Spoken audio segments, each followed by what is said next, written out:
Polity से। हमें DPSP से शुरू करना था, ठीक है। Right. तो फर्स्ट क्वेश्चन से स्टार्ट करते हैं। Consider the following statements with reference to the Constitution of India.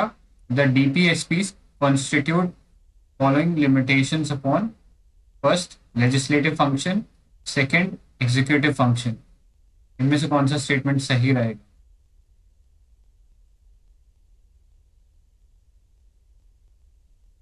Hello.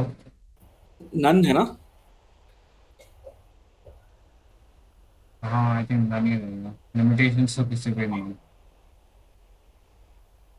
बाकी लोग। लेकिन कुछ एक्सेप्शंस तो है ना, ऐसे मतलब यही कि लग रहा जो है। आर्टिकल 39 बी और सी में। बट उसमें कोई लिमिटेशन थोड़ी है। लिमिटेशन कोई ऑब्लिगेशन थोड़ी है उसके ऊपर।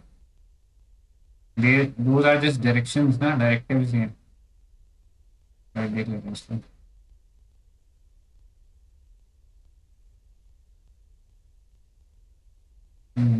आंसर इसका है डी है, नन ऑफ द अबव, ठीक है। तो एज यू नो कि 36 से लेके 51 तक एन्यूमरेटेड है ये। And they are constitutional instruction to the state in legislative, executive and administrative matters, ठीक है। तो सिर्फ इंस्ट्रक्शन है। And they strive to establish economic and social democracy in the country. तो फंडामेंटल राइट्स क्या एस्टैब्लिश करते हैं हमारी कंट्री में? Political democracy. Political, ठीक है। The DPSPs, along with fundamental rights, are the soul of the Constitution. Article 37 of the Constitution of India says that DPSPs are non-justiciable in nature. However, it makes clear that DPSPs are fundamental to the governance of the country, and it shall be the duty of the state to apply these principles in lawmaking. They impose a moral obligation on the state for their application, but the real force behind them is their public opinion. ठीक है, not backed by judiciary but by public opinion. The makers of the constitution believed more in the awakened public opinion rather than in the courts. ठीक है. Therefore, the DPSP does not impose any limitation directly on the state, but a government which rests on popular vote can hardly ignore them while shaping its policy. So, DPSP also help court in examining the determining the constitutional validity of the law. ठीक है। तो कोई legal backing नहीं है, but वो हाँ judiciary को ये डिटरमाइन करने में जरूर हेल्प करते हैं कि क्या एक लॉ कॉन्स्टिट्यूशन है कि नहीं है, ठीक है। तो ये था इसके अंदर। नेक्स्ट देखते हैं question number 2। The ideal of welfare state in the Indian constitution is enshrined in मेरे प्रीएम्बल। DPSP okay. डीपीएसपी पढ़ रहे हैं तो डीपीएसपी होगा इसमें, ठीक है। Second shall be the welfare state is a form of government in which the state protects and promotes the economic and social well-being of the citizen. कोई कुछ कह रहेगा? Based upon the principles of equal opportunity, equal distribution of wealth, and public responsibility for citizens, unable to avail themselves to the minimum provisions for a good life. The DPSP constitute a very comprehensive social, economic, and political program for modern democratic state, which is aimed at realizing the high ideals of justice, liberty, equality, and fraternity as outlined in the preamble. They embody the concept of welfare state. ठीक है, तो इसमें फिर following articles लिखे हुए हैं, सारे के सारे आर्टिकल्स लिखे हुए हैं इसमें। हाँ सॉरी, वेलफेयर स्टेट से रिलेटेड जो है वो सारे लिखे हुए हैं। तो 39 के अंदर हमें पता है, एक बार 39 से सारे हम देख लेते हैं। तो first was the right to adequate means of livelihood for all citizens, ठीक है। सब सिटीजन्स के लिए एडिक्वेट लाइवलीहुड के अपॉर्चुनिटी रहेगा। Second, equitable distribution of material resources of the community for common good, ठीक है। इसका कोई एग्जांपल दे सकते हैं एक एक डीपीएसपी का, ये क्या कुछ इम्प्लीमेंट किया है कि नहीं किया? वही बेटर है, लैंड रिफॉर्म्स है ना उसका।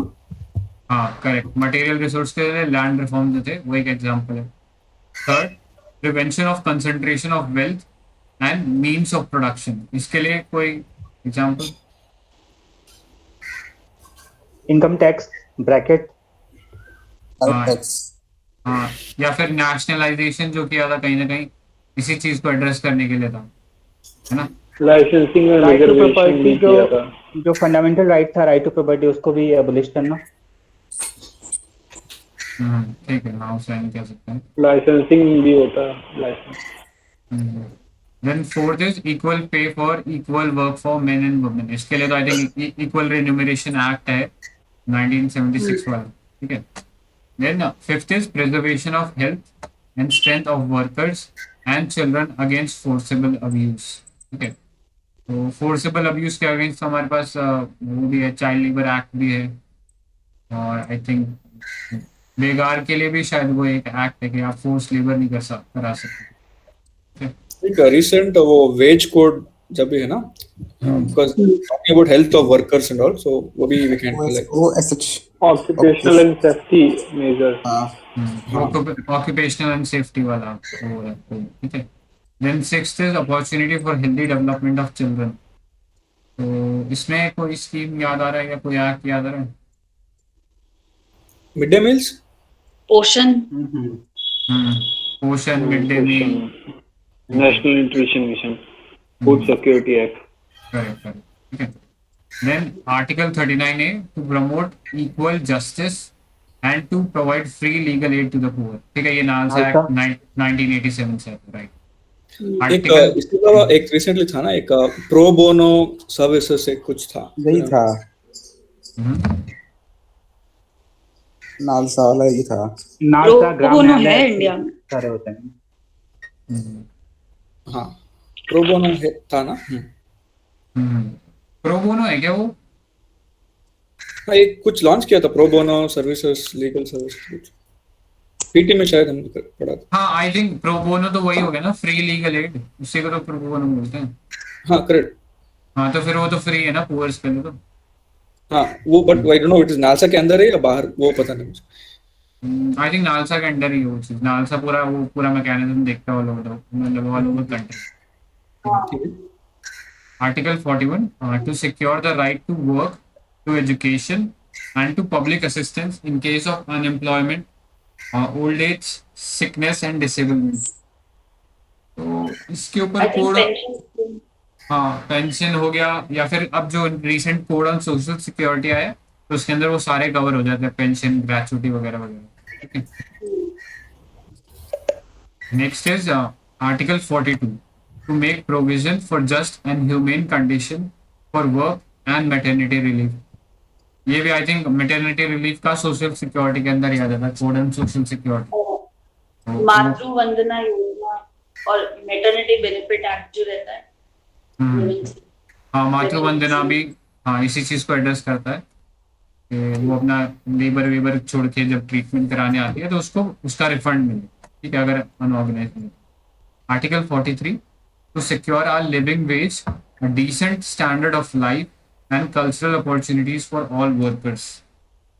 I think ये वही वेज वाली बात आ जाएगी कि कुछ मिनिमम वेज, मतलब वैसे मिनिमम वेज में और लिविंग वेज में थोड़ा सा डिफरेंस है, बट सॉर्ट ऑफ उसको फुलफिल करना वाला वो कोड ऑफ वेजेस ही है, ठीक है। Next article 43A to secure the participation of workers in the management of the industry. ठीक है, आई थिंक इसके लिए तो वो industrial code on industrial relation है जिसमें trade union trade union act, trade, हाँ अब वो उसके अंदर क्या It is देखिए 42nd Amendment Act or 44? 42nd में हुआ था ऐड उसमें, तो 19(1)(c) के अंडर हुआ था वो, एसोसिएशन और वो सब नहीं था, 2-3 चीजें, तो उसमें ट्रेड यूनियन भी आ गया।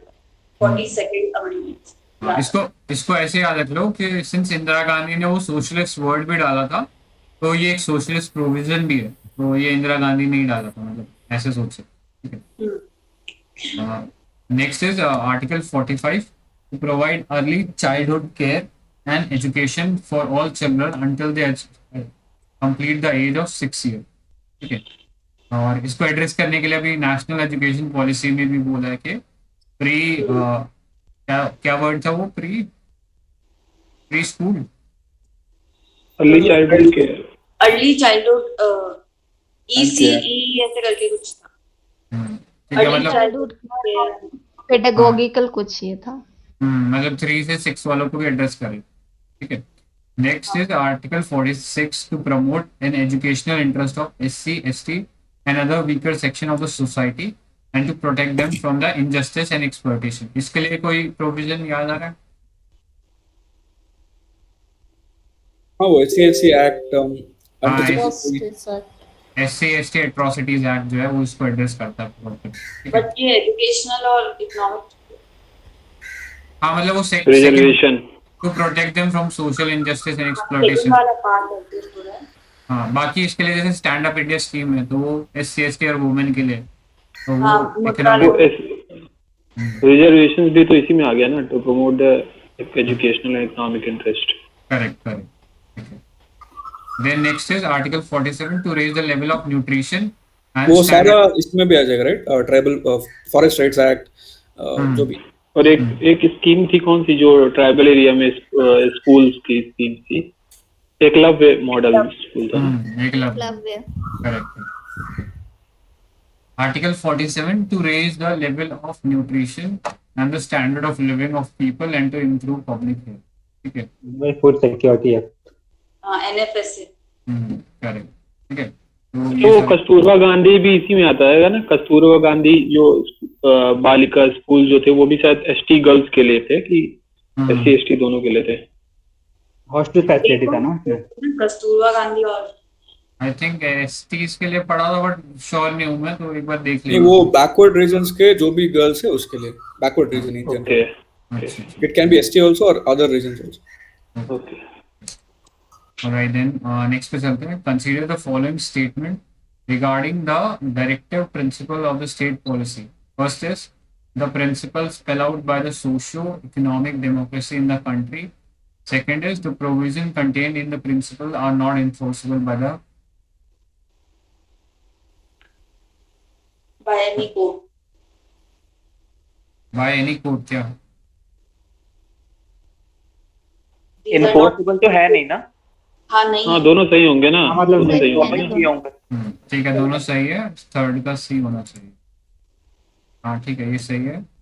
आर्टिकल 36 से 51 पे आता है। 37 of the constitution of India says that DPSPs are not justiciable in nature.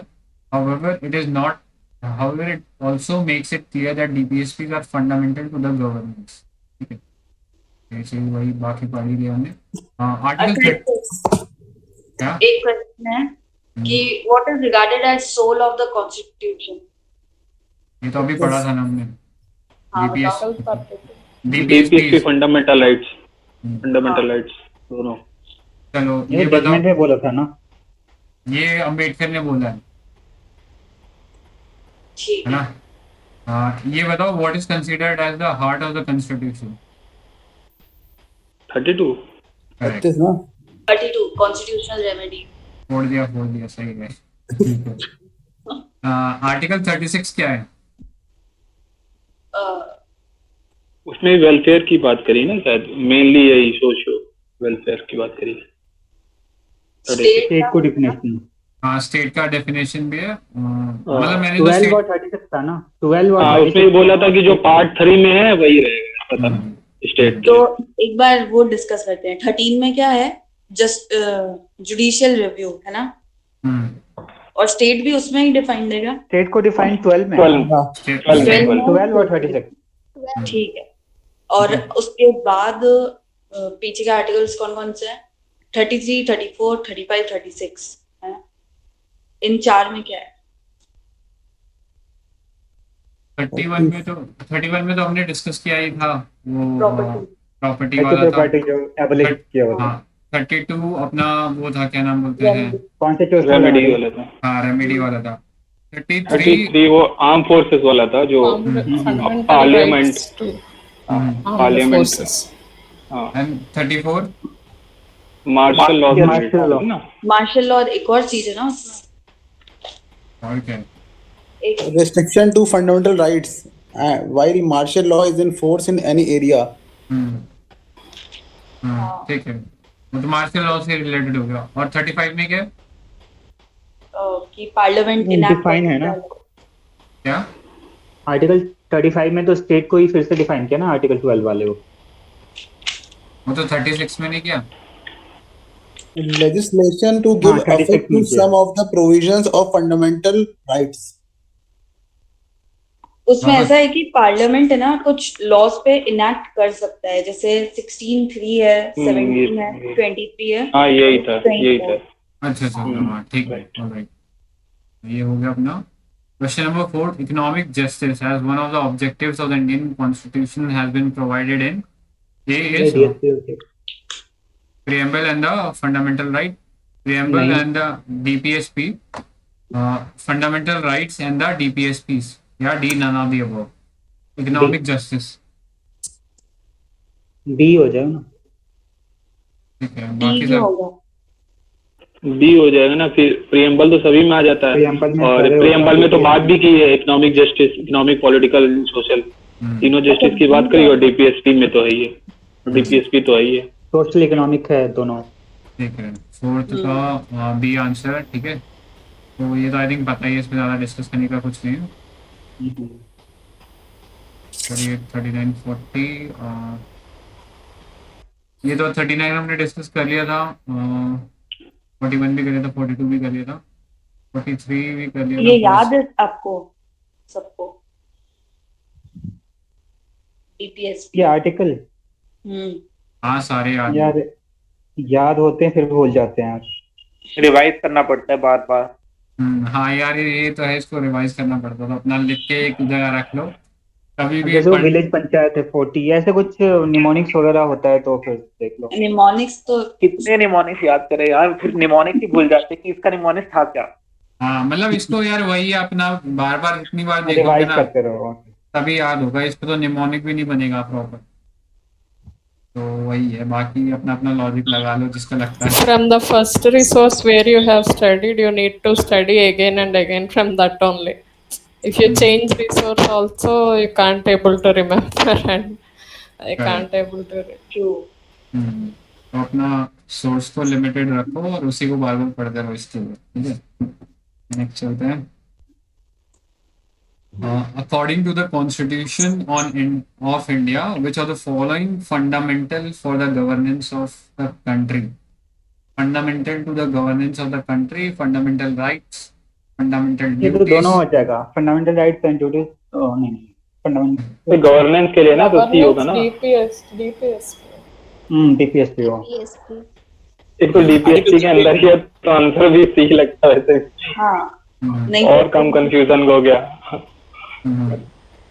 तो मतलब सी क्योंकि हाँ वेलफेयर स्टेट की बात करी है, और उसमें पॉलिसीज के बारे में गवर्न करते हैं एक प्रकार से गवर्नमेंट की। करेक्ट। तो article 37 of the constitution says that DPSP are non justiciable but are fundamental to the governance of the country, ठीक है, वहां पे लिखा है ये चीज, तो ये चीज है। और बस इतना ही पढ़ लो। देन क्वेश्चन नंबर 6, ये जो मोरल ऑब्लिगेशन है ना डीपीएसपी का, आगे बोलो। डीपीएसपी का तो मोरल ऑब्लिगेशन वाला सीन है ना। हाँ non justice.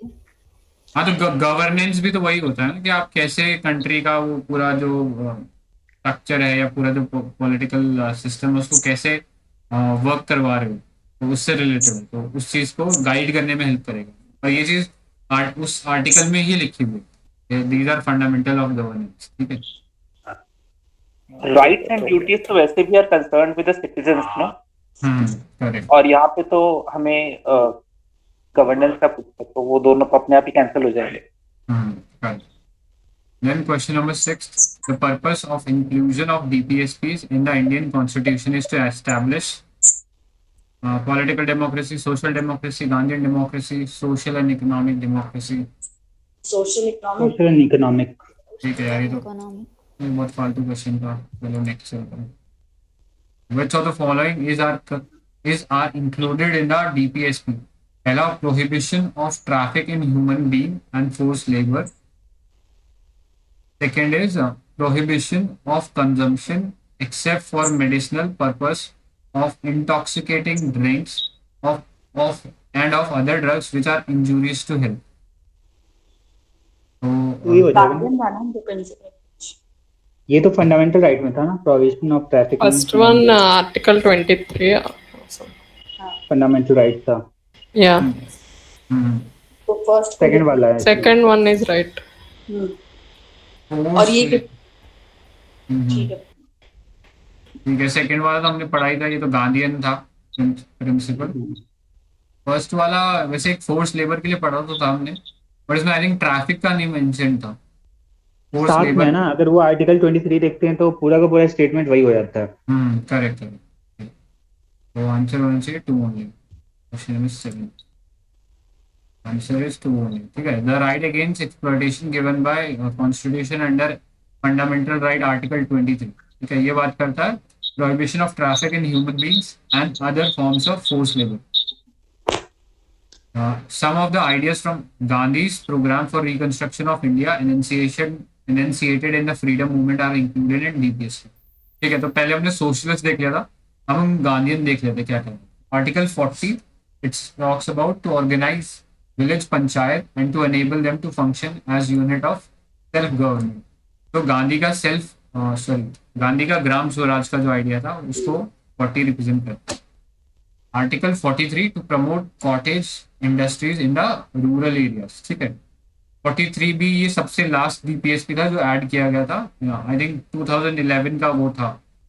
Constitutional amendment act याद है क्या, कौन सा था वो? एक बार सारे अमेंडमेंट ऐड कर लेते हैं ना, कहा था अपन लोग ने वो वैसे तो उसमें दिया हुआ है, क्या नाम बोलते हैं, लक्ष्मीकांत में। हाँ, साथ में करने अलग है ना, दिया सब हर जगह है वो तो। ठीक है, उसको कर लेते हैं एक बार। अभी इस पे देख लेते हैं अपन। 43 वाला यार कब आया था ये? यार वो तो शायद 2011. 42nd वाला था ना। नहीं यार, ट्रेड यूनियन। अच्छा, cooperative 2011 91st amendment I think. 97 7. Cooperative societies वाला था ना वो, उसमें भी वो हाँ, FR में भी ऐड हुआ था ना।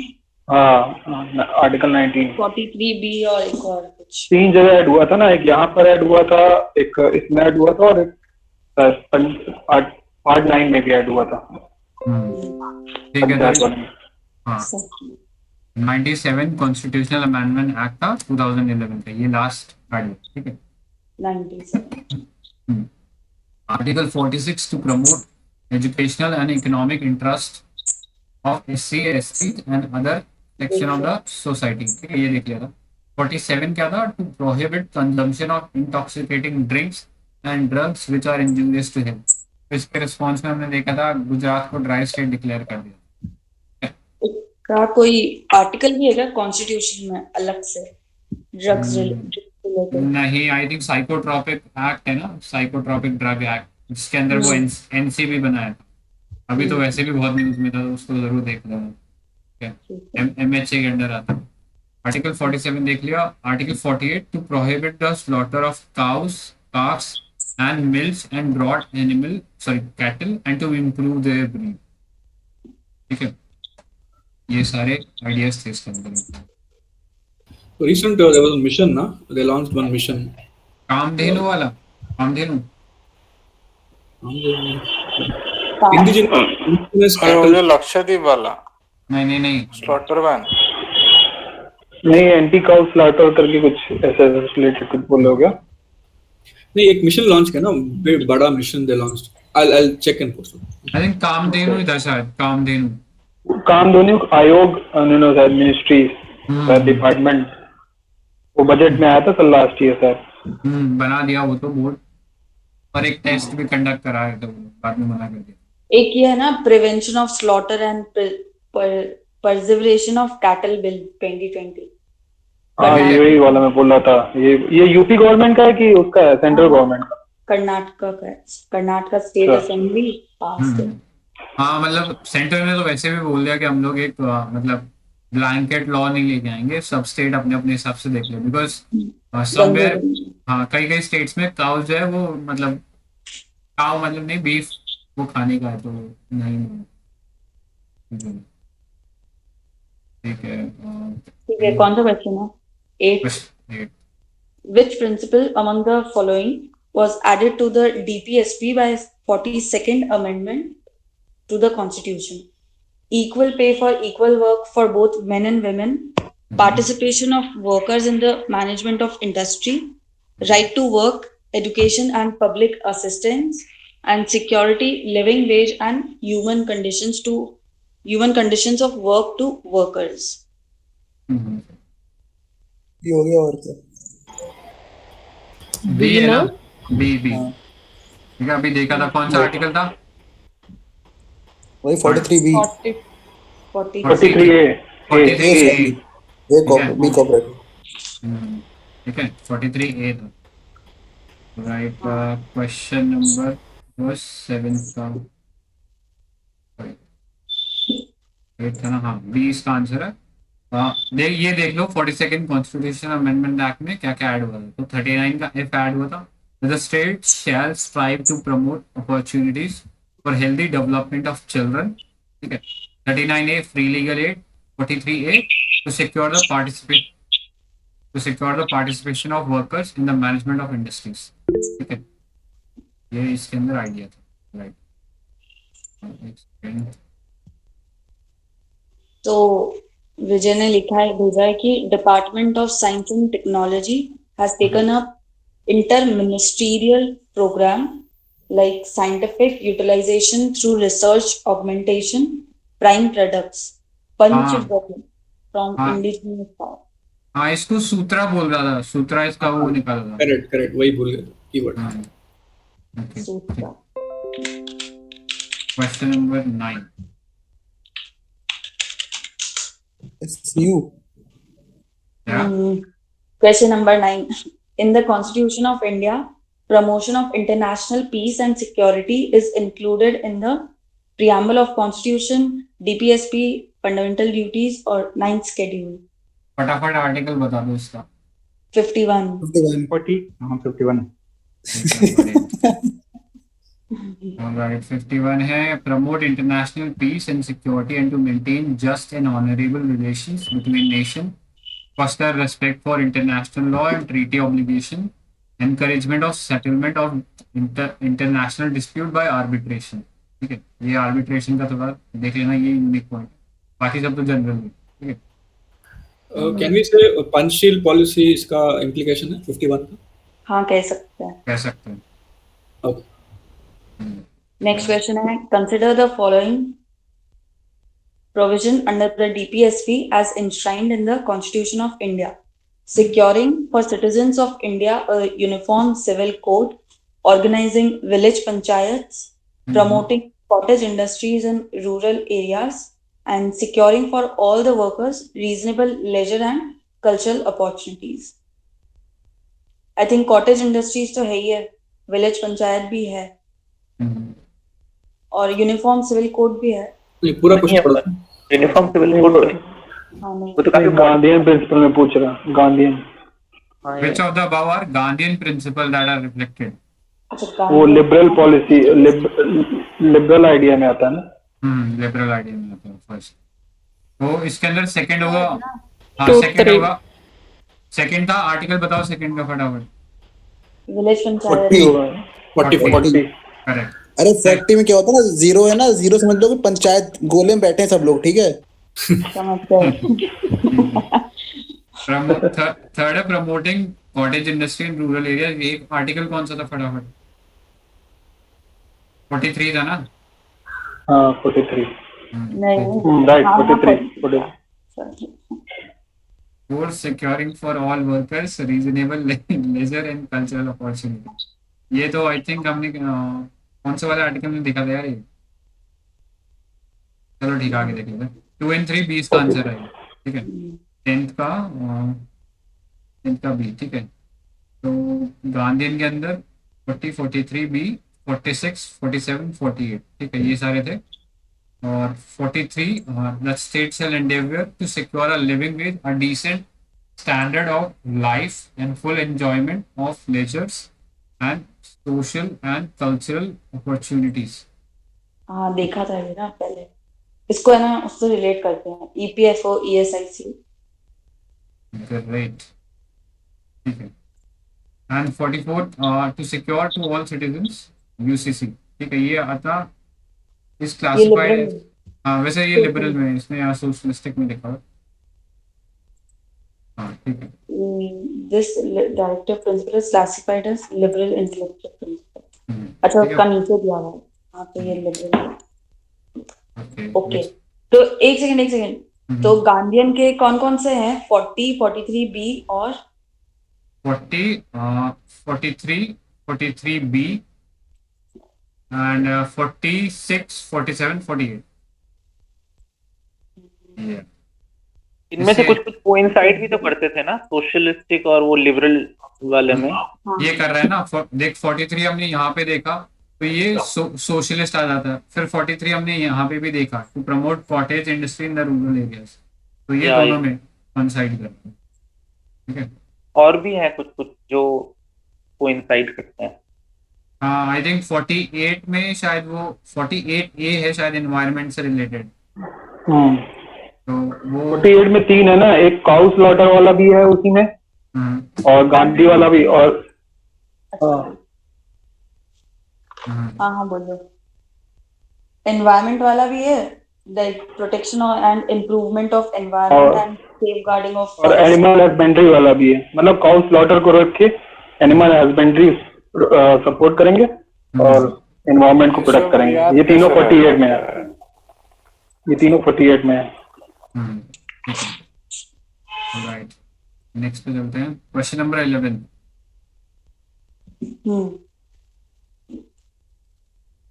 Consider the following statements. There is no provision in the Constitution of India to encourage equal pay for equal work for both men and women. The Constitution of India does not define backward classes. पहला तो गलत हो गया। हाँ ये सही है, वो भी सही है क्योंकि मंडल कमीशन इसलिए तो आया था। तो मंडल कमीशन तो कमीशन था ना, कॉन्स्टिट्यूशन थोड़ी था। एनसीबीसी हाँ तो वही तो कह रहा हूँ, डज नॉट डिफाइन है ना, तो सही हुआ ना। हाँ तो सुन तो लो, एनसीबीसी क्या है फिर? एनसीबीसी में नहीं डिफाइन कर रखा है कि बैकवर्ड क्लासेस क्या होती है? नहीं क्राइटेरिया कहाँ है?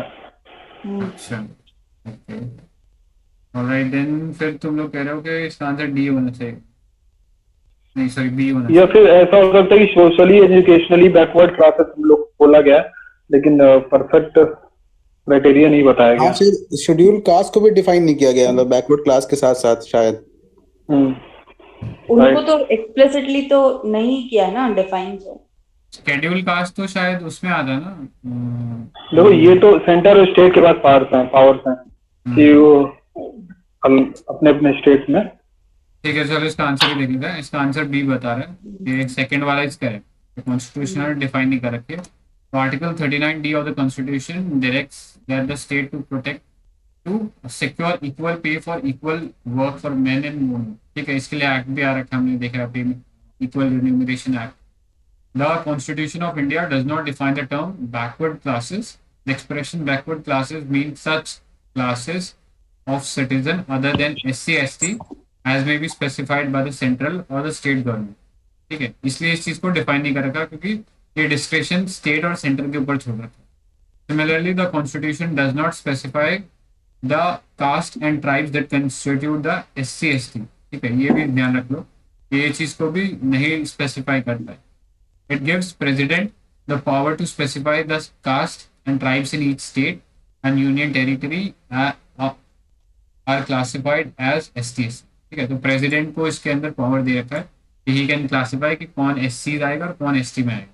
ठीक है, और 103 था कौन सा? एनसीबीसी वाला कौन सा था? 102 था ना? 2 था, 102 हाँ। पासी पावर है बैकवर्ड क्लासेस के लिए। डिफाइन नहीं है कॉन्स्टिट्यूशन में, ये भी याद रखना। क्या वापस बोलना? अनटचेबिलिटी भी डिफाइन नहीं है कॉन्स्टिट्यूशन में। माइनॉरिटीज भी डिफाइन नहीं है ना, डिफाइन नहीं किया, मेंशन्ड है ना। हाँ मेंशन आर्टिकल 70 बोला है ना, ठीक है, माइनॉरिटीज के लिए। करेक्ट। नेक्स्ट है 12th वाला, which of the following sorry Aditi ji बोलिए। Okay. Which one of the following articles of the DPSP deals with the promotion of international peace and security? And it's 51. मुझे सिर्फ एक ही डीपीएस ठीक है। मैं सोचा क्या हो गया भाई एकदम आंसर के। हाँ ये पता ही, आई थिंक इसमें डिस्कस करने की जरूरत ही नहीं हाँ सही है हाँ। 13th Okay, with the reference to Constitution of India, consider the following: fundamental right, fundamental duties, or DPSP. Which one of the above provisions of Constitution of India are fulfilled by National Social Assistance Program launched by the Government of India? इसके बारे में बताऊं मैं क्या? 1995 में आया था programme और 5 चीजें इसमें इंक्लूड थी, ठीक है। पहली चीज थी Indira Gandhi old age pension थी इसमें, दूसरी चीज थी इसमें ये विडो वाली थी, और तीसरी थी डिसेबिलिटी थी, और चौथी थी नेशनल फैमिली बेनिफिट था, और पांचवी थी अन्नपूर्णा था। अरे वाह। ऐसे सिखाया इसी ने, राठौर ने मुझे, ठीक है। अरे थैंक यू। मैं इसको पहले से पता था ये चीज, ठीक है। तो इसका आंसर फिर आई थिंक डीपीएसपी होगा 3 ओनली, क्योंकि ये सारे असिस्टेंस जो है वो सारा का सारा डीपीएसपी में ही आता है, ठीक है। कोई फंडामेंटल राइट नहीं है ये, ना फंडामेंटल ड्यूटी है, ठीक है। तो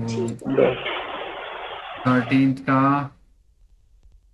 का सी, अभी ये कैसे हो गया? फंडामेंटल राइट कैसे कर दिया इसने? ठीक है देख लेते हैं। फंडामेंटल राइट इस तरह हो जाएगा ना, आर्टिकल 16 रिजर्वेशन की बात कही, लेकिन वो ऐसा है कि ना शायद वनरेबल सेक्शन की अपलिफ्टमेंट किया। देख लो एक सेकंड क्या लिखा है सेक्शन। नहीं, आई थिंक उसका की आंसर गलत, की में भी इट इज रॉन्ग। हाँ हो सकता है, बिकॉज मेरे ख्याल से तो एक बार पढ़ लेता हूँ मैं इसका क्या सोल्यूशन लिखा हुआ। तो NSAP is a welfare program administered by the Ministry of Rural Development. This program is implemented in rural areas as well as urban areas. ठीक है, तो इससे कंफ्यूज मत हो जाना। रूरल डेवलपमेंट मिनिस्ट्री इसको जरूर देखता जरूर है, लेकिन अर्बन एरियाज में भी इसको चलाया जाता है, ठीक है। NSAP represents a significant step toward the fulfillment of DPSP enshrined in the Constitution, which enjoin upon the state to undertake the number of welfare measures. In particular, Article 41 of the Constitution of India directs the state to provide public assistance to citizens in case of unemployment, old age, sickness and disablement. ठीक है, तो उसी चीज को address करने के लिए NSAP जो प्रोग्राम है, national social assistance programme, it was launch in 1995 as a centrally sponsored scheme, ठीक है। और इसके अंदर it covers more than 3 crore people, 80 lakh widows, 10 lakh disabled, 2 crore elderly who are below poverty line. तो इसमें जैसा कि सारा की सारी स्कीम अभी शशांक भाई ने बताई, वो सारी इंक्लूडेड है। ओल्ड एज पेंशन है, नेशनल विडो पेंशन स्कीम है, और Indira Gandhi pension scheme for disabled. तो मतलब सारा इंदिरा गांधी वाला 3 स्कीम है। इसके अलावा नेशनल फैमिली बेनिफिट स्कीम है, और फाइनली अन्नपूर्णा, ठीक है। तो ये चीज है। तो इसका आंसर ये गलत दिया हुआ है, इसका आंसर जो था ये 3 ओनली होना है, ठीक है। और डीपीएसपी का 41 आर्टिकल है। करेक्ट। तो इसके साथ अपना डीपीएसपी खत्म हो गया है। अब अपन चलते हैं फंडामेंटल ड्यूटीज पे।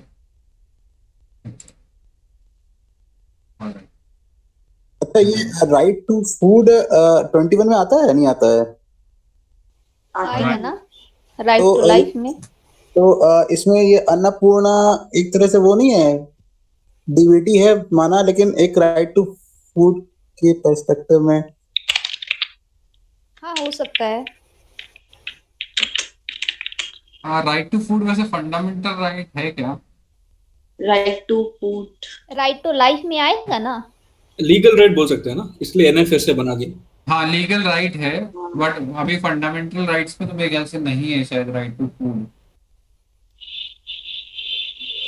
बाकी ये लीगल राइट जरूर है, वो चीज श्योर है, क्योंकि एनएफएसए एक्ट के अंदर ये है। आई थिंक अच्छा, ये आर्टिकल 21 में ये नहीं आएगा, मतलब जीवन के अधिकार में फूड बिना खाए तो कोई जिएगा नहीं। तो बहुत सारी एक्टिविटीज हो जाएंगी, बट आई थिंक फूड के लिए नहीं है स्पेसिफिकली। अच्छा, लेकिन फिर राइट टू फूड अगर राइट टू लाइफ में आएगा तो फिर वो तो फिर काउ स्लॉटर वो तो वायलेट कर देगा फिर। अच्छा, ऐसा लिखा है कि in the above mentioned proceeding the commission has taken the view that right to food is inherent to a life with dignity. मतलब इनहेरेंट है ये लाइफ विद डिग्निटी के अंदर। Article 21 of constitution of India which guarantees a fundamental right to life and personal liberty should be read with articles 39A and 47। कौन C commission कौन सी है? ये NHRC का कुछ है। हाँ तो फिर वो, हाँ NHRC कोई वो बाइंडिंग जजमेंट थोड़ी, वो तो एडवाइजरी है, तो वो तो कुछ भी कह देगी, तो उसमें आई थिंक NHRC के अंडर राइट टू फूड एक फंडामेंटल राइट है। उनके अकॉर्डिंग आई थिंक उनके रिकमेंडेशन में है ना, वो बाइंडिंग नहीं है कि वो एक्चुअली में एक फंडामेंटल राइट है। इनफैक्ट मैं लक्ष्मीकांत में देख रहा हूँ, तो लक्ष्मीकांत में तो मुझे शायद कोई मिला नहीं इसके अगेंस्ट। कॉन्स्टिट्यूशनल को इंटरप्रिटेशन करने का सिर्फ सुप्रीम कोर्ट के पास है ना, मतलब हाँ जब तक सुप्रीम कोर्ट और हाई कोर्ट भी कर सकता है। तो जब तक सुप्रीम, हाँ जब तक सुप्रीम कोर्ट या हाई कोर्ट नहीं कहता तब तक हम उसको मतलब कह नहीं सकते कि वो एक्चुअली में वो राइट है कि फंडामेंटल राइट है कि नहीं। और लक्ष्मीकांत में भी नहीं दिया। सबसे क्लोज इसमें राइट टू हेल्थ है या तो, या फिर हाँ यही है। और तो एज अ फूड से रिलेटेड कोई नहीं, बाकी फूड को आई थिंक लीगल राइट में ही कंसीडर किया जाएगा। ठीक है, एक्सप्लिसिटली तो मेंशन नहीं है। ठीक है, ठीक है। ये नेक्स्ट है फंडामेंटल ड्यूटीज। कॉमन फीचर बताना है। which of the following statement is are true of the fundamental duties of an Indian citizen? A legislative process has been provided to enforce these duties and they are correlative to legal duties. ना दोनों नहीं होंगे, enforceable भी नहीं है और correlative to legal duties नहीं है। नहीं, आई थिंक सेकंड तो नहीं है, कोरिलेटिव नहीं है, मॉरल है भी नहीं है। अगर टैक्स का पेमेंट करना लीगल ड्यूटी है तो कोरिलेटिव मतलब तो नहीं हुआ वो फंडामेंटल ड्यूटी को। ठीक है, तो नाइदर। इसका legislative process has been provided to enforce these duties. I think सबके लिए नहीं है बट कुछ के लिए एक लेजिस्लेटिव प्रोसेस आ चुका है। हाँ जैसे कि ना नेशनल एम्बलम उसके लिए बनाया गया हो, हाँ फ्लैग के लिए। हाँ मतलब ये आई थिंक ये अगर स्टेटमेंट पढ़े तो ऐसा लग रहा है कि ये सबके लिए बात कर रहे हैं, तो सबके लिए आई थिंक नहीं है, कुछ के लिए है। तो आई थिंक फिर ये दोनों ही नहीं होना चाहिए, ये होना चाहिए इसका। तो सिनेमास में वो गन नहीं वो बट मेजॉरिटी कुछ नहीं बोल रहा है ना, legislative process has been provided, तो एक के लिए भी प्रोवाइड हो गया तो ट्रू होगा स्टेटमेंट ऐसा। मतलब इसको पढ़ने से ऐसा लग रहा है कि एक लेजिस्लेटिव प्रोसेस बना दिया गया जिससे कि एनफोर्स किया जा सकता है। तो इसका तो कहने का मतलब है कि सारी एनफोर्स हो रही है। नहीं नहीं, किसी एक का भी अगर एनफोर्स हो गया तो वो स्टेटमेंट करेक्ट हो सकता है ना, ऐसा है वो थिंकिंग लाइक दीज कह रहा ना, दीज हां फंडामेंटल ड्यूटीज के बारे में तो कहता है वो एनफोर्सेबल नहीं है ना। नहीं, ये चीज ट्रू है कि जैसा फ्लैग वाला through legislative process they can enforce, but it says these duties, तो इसका मतलब तो सारी ड्यूटीज कवर कर रहा है। नहीं all but for all single process they are telling, they are not talking about everything they had did, but through this process they can enforce general statement. पर अगर कोई भी एक ड्यूटी आ गई जिससे हम एनफोर्स नहीं कर पाए तो ये स्टेटमेंट गलत हो जाएगा ना, फिर तो हम इसको नहीं राइट मान सकते। काफी ग्रे एरिया, एक बार आंसर देखिए। अगर एक भी ऐसा निकल जाए जिससे वो एनफोर्स ना हो सके तो फिर ये स्टेटमेंट गलत हो जाएगी, तो इस पे भी कांट।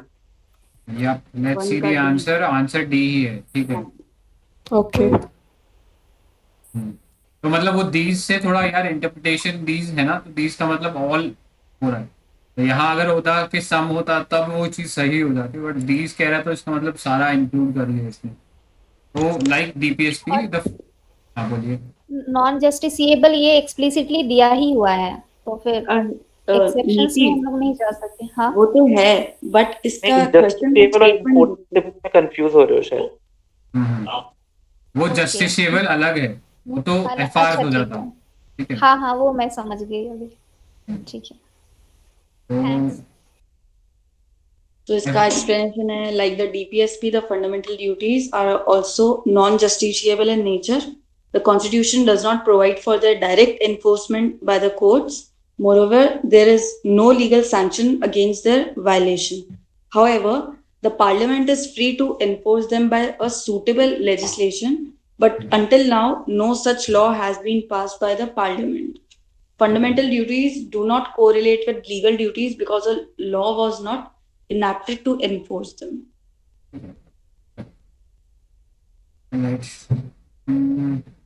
नेक्स्ट पे चलते हैं. Question number 2. In the context of India, which one of the following is correct relationship between rights and duty? Rights are correlative with duties. Rights are personal and hence. एक second ये एक statement बनाना, तो statement wise चलते हैं. तो rights are correlative with duty, ये सही है क्या? हाँ राइट है. हाँ राइट दोगे तो मिलेगी, मतलब ड्यूटी करोगे तो राइट्स मिलेंगे. सही है. ठीक है. Next Rights are personal and hence independent of society and duties. ये तो गलत है. अच्छा. हाँ अगर ऐसा होगा तो पहला वाला कंट्राडिक्ट हो जाएगा ना, पहला दूसरा कंट्राडिक्ट करेगा.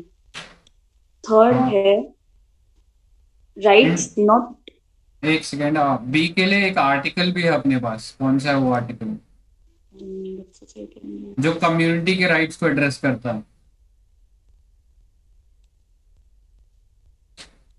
डीपीएसपी है क्या वो? Uniform civil code. अरे 27 नहीं है क्या यार?